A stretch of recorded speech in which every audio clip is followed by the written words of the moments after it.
British Prime Minister Rishi Sunak has shot down calls for a ceasefire in Ukraine, declaring that Kyiv should keep fighting for as long as it takes to get the peace it deserves. Ukraine's British and American backers have rejected calls for peace on multiple occasions before. In a session of Parliament on Monday, Sunak was asked by former Labour Party leader Jeremy Corbyn whether he agreed with a ceasefire initiative put forward by South African President Cyril Ramaphosa and backed by UN Secretary-General Antonio Guterres and Pope Francis. Corbyn added that Brazilian President Luiz Inácio Lula da Silva stated earlier on Monday that a ceasefire is not a peace, but without one, this war will go on and get worse and more, Sunak replied.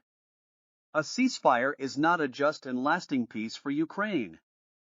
Russia has conducted an illegal and unprovoked invasion, and the right and only response to that is for Russia to withdraw its forces from Ukraine.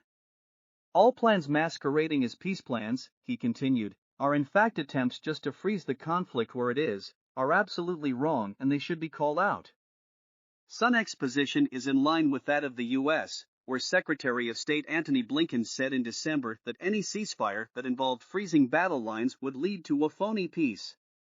At the time, Sunak stated that a ceasefire would be completely meaningless, and that the UK would only accept the withdrawal of Russian troops from the regions of Donetsk, Lugansk, Kherson, and Zaporizhzhia, which voted to join the Russian Federation last year, its territories, and Ukrainian President Vladimir Zelensky has vowed to bring all four back under Kyiv's control.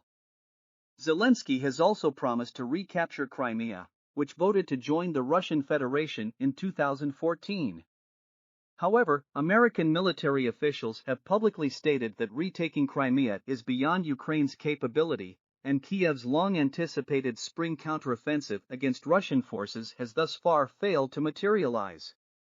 Meanwhile, the Ukrainian military suffered the destruction of more than 24 of its brigades in the city of Artyomovsk-Bakhmut since last October, only to lose the city. Sunak claimed in Parliament that Russian forces are failing on the battlefield, and declared, as he and U.S. President Joe Biden have on many occasions, that he would stand with Ukraine for as long as it takes.